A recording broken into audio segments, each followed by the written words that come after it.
Hello, my Biblio darlings. Welcome back to Bibliothesia.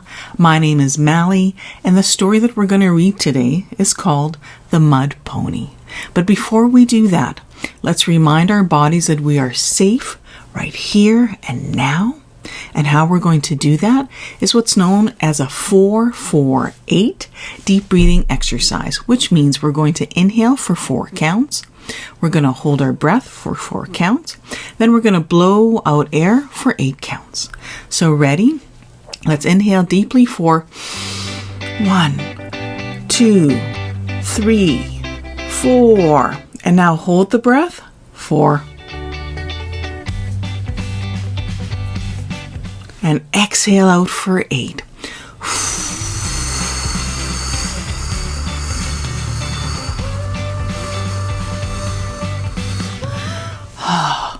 Well, I don't know about you, but I'm feeling more relaxed. And if I'm feeling more relaxed, hopefully you'll be feeling more relaxed as well.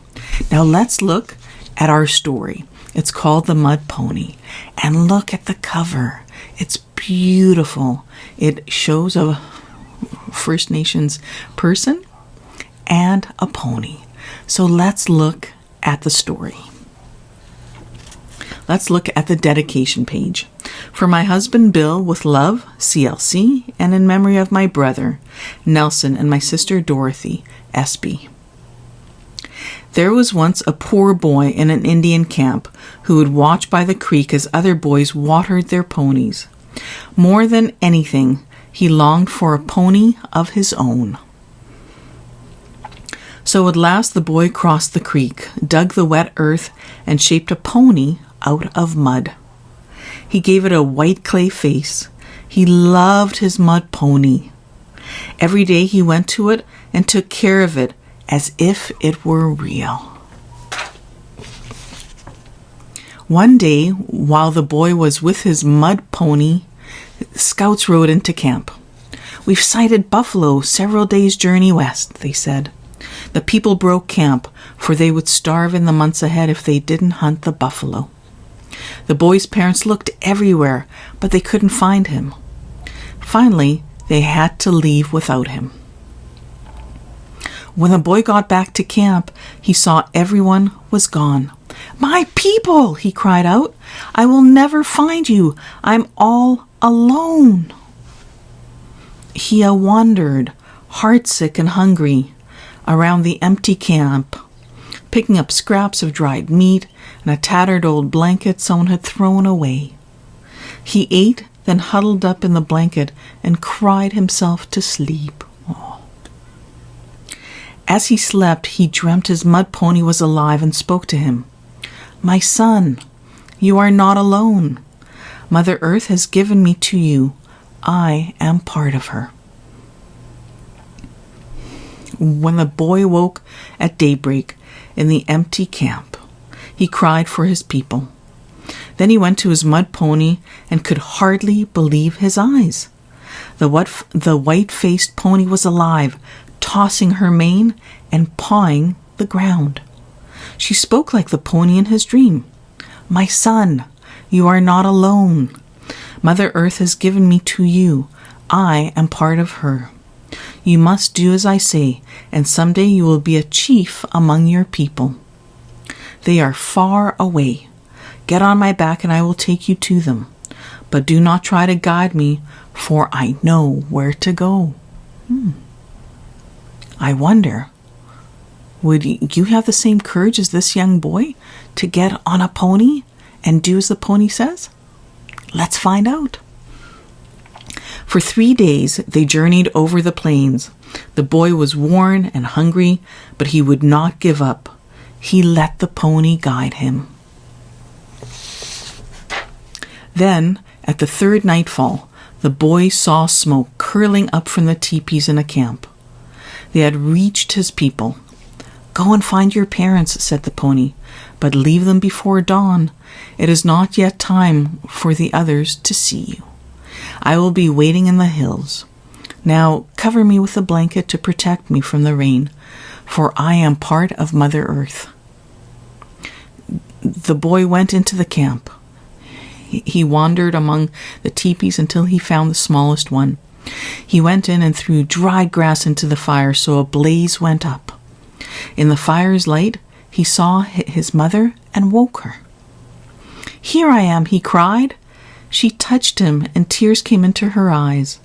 Then his father woke and marveled at how the boy had found them when they had gone so far away. Before dawn, the boy told his parents, "I must go now, on my own."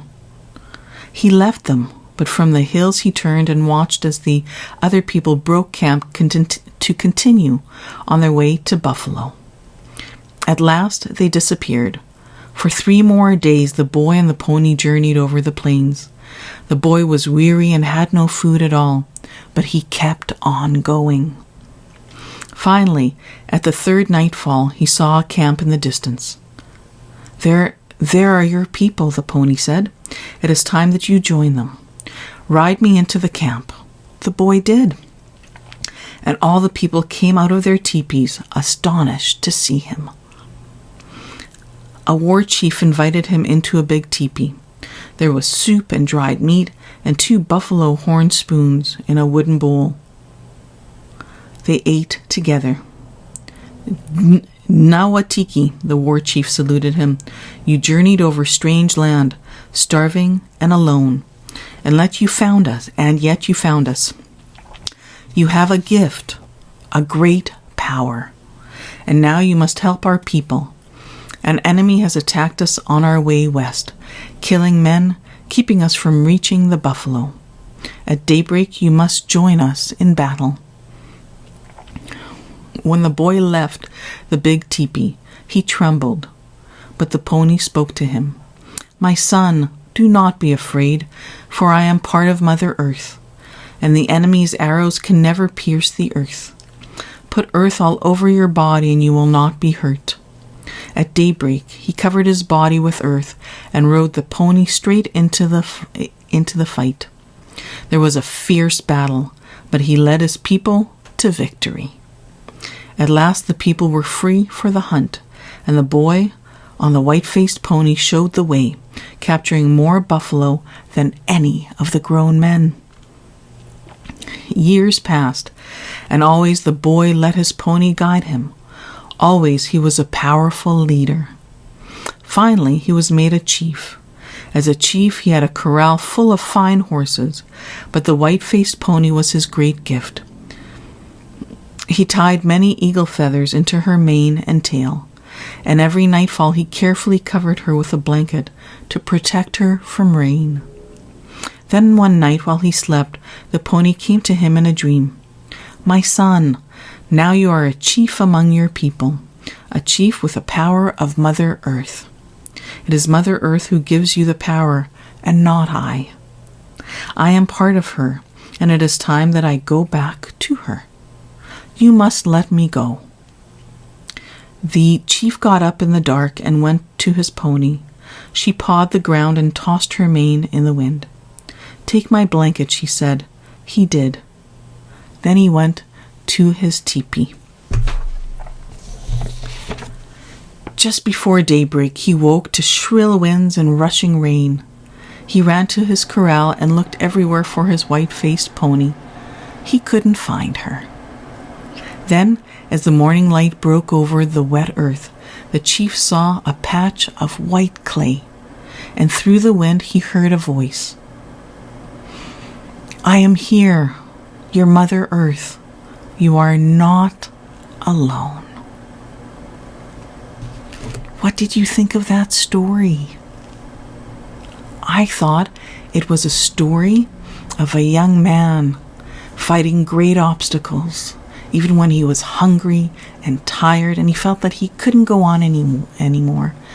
And this young person took the great wisdom of Mother Earth and the pony, and because he listened to someone who was wiser than himself, he got great things in his life, and he was able to lead people and be a true leader, one who has lived the experience, not otherwise gotten. And that's the true mark of a great leader, someone who's humble and someone who can lead, someone who can be fierce in battle but gentle in spirit. So with that, thank you so much for joining me in the telling of today's story. And let's end our time together by doing another 4-4-8 deep breathing exercise. So when you're ready, inhale deeply 4.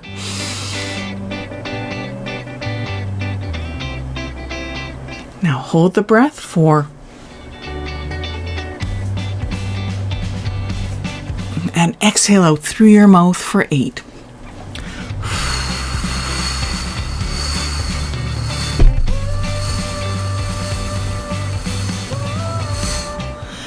Wow, it's been so wonderful spending time with you.